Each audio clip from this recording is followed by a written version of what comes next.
I now give the floor to the Deputy Secretary General of the United Nations, Her Excellency Amina Mohammed, to make a statement.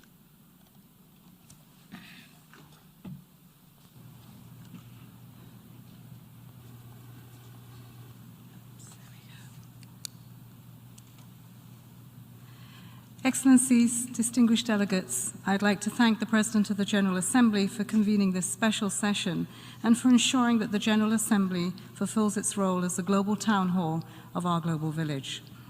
This is an important opportunity to hear from member states, United Nations entities, and a range of non-governmental partners about the innovative ways that they are working together to respond to the pandemic and build a strong recovery.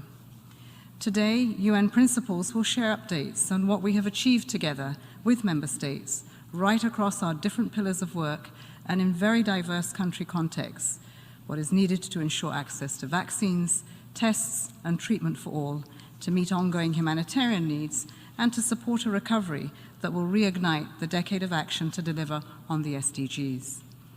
Excellencies, the UN's immediate response to the pandemic focused on delivering support for governments and people on the ground, together with extensive global advocacy and policy efforts.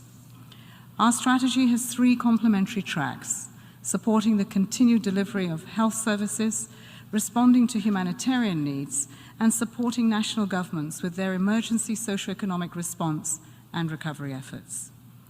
Through these three complementary tracks, the UN supported lives and livelihoods, keeping vital services accessible, kept households afloat, businesses solvent, and supply chains functioning while placing human rights at the forefront. So far, these efforts have helped 71 countries implement over 300 social protection policies, supported the provision of water, sanitation, and hygiene supplies to 25 million people, and helped more than 100,000 companies to stay afloat.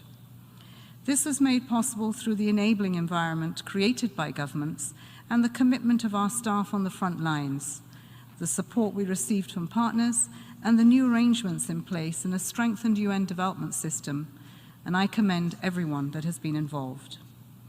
But we are keenly aware that our response must go further. As the Secretary General said, it is time to reset. The decisions taken over the next 12 months will have impact for decades to come. It is essential that they be geared towards reducing poverty and inequality, realizing the rights of all women and girls, and transitioning to a green economy that provides decent work for all. This will not be easy, but the United Nations stands ready to lend its full support to your efforts, including in the following 5 key areas. First, a vaccination is an important step in our global journey to recovery.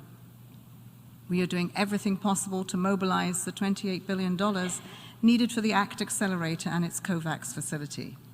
And our country teams are ready to support the immediate rollout of available vaccines and treatments once the resources are met.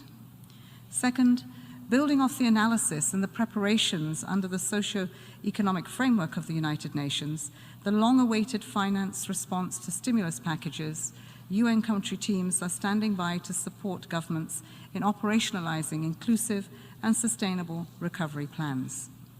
Third, in the next few months, we will push for a strong action to repair our planet with updated nationally determined contributions on climate and a new global biodiversity framework in Kunming.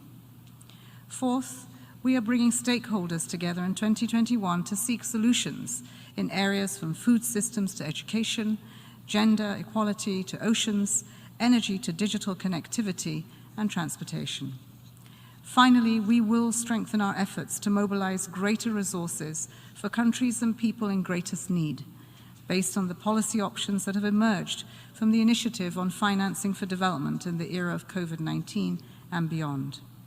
Excellencies, with your support, we will find solutions to increase fiscal space, expand social protection, and deliver on the climate finance and Addis Ababa Action Agenda commitments. This session comes at a critical moment. If we make the right decisions now, we can meet the humanitarian needs, reset the development pathways, accelerate implementation of the Sustainable Development Goals, and secure a life of dignity and opportunity for all on a safe and a healthy planet. That's the task ahead of us in 2021, and we look forward to working with you all to seize this opportunity in delivering on our promises for people and for planet. I thank you. I thank the Deputy Secretary General for her statement